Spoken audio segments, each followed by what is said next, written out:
देखिए, मुस्लिमों के साथ हकीकत में क्या हुआ है समझिए, 2 लाइन में बताऊंगा तो आपको समझ में आ जाएगा। Okay.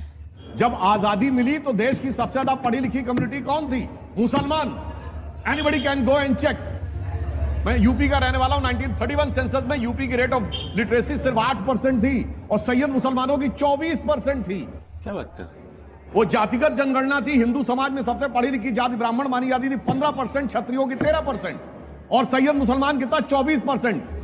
यूपी की ब्यूरोक्रेसी में 20%। और क्या साहब, लखनऊ के नवाब, रामपुर के नवाब, जूनागढ़ के नवाब, पटौदी के नवाब, भोपाल के नवाब, हैदराबाद के निजाम, क्या पैसे वाली रियासतें थी। बोलने दे। हम कहते हैं खत्म हो गया सब, जमीन चली गई, अब हम पंचर बनाने लगे हैं, बेटा हमारे पास कुछ नहीं रह गया है। भैया इस 67 साल में इस मुकाम तक किसने पहुंचाया है? जानते किसने पहुंचाया है? ये सेकुलर सियासत में पहुंचाया है।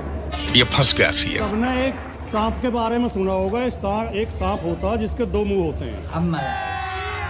उसका एक मुंह 6 महीने खुलता है, दूसरा मुंह फिर 6 महीने खुलता है। भारतीय जनता पार्टी के मित्र हमारे ऐसे हैं जिनके दोनों मुंह हर समय खुले रहते हैं।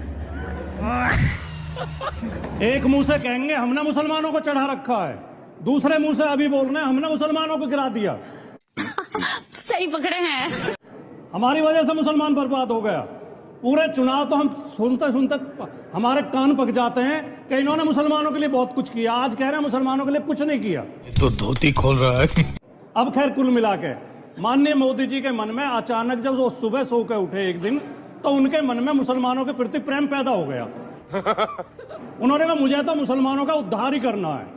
और ये सारे भाजपाइयों के मन में प्रेम पैदा हो गया।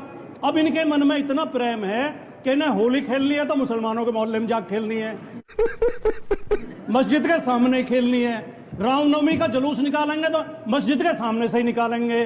बेशर्मो शर्म करो शर्म। जय श्री राम के नारे लगाएंगे तो मुसलमान के घर के सामने ही लगाएंगे। झंडा उतारेंगे तो मुसलमान के घर पर चढ़ के उतारेंगे। तुम्हें शर्म है कुछ? और अब इतना प्रेम है, कह रहे हैं अब हमें पसमानदा का विकास करना है। करवा ली बेइज्जती।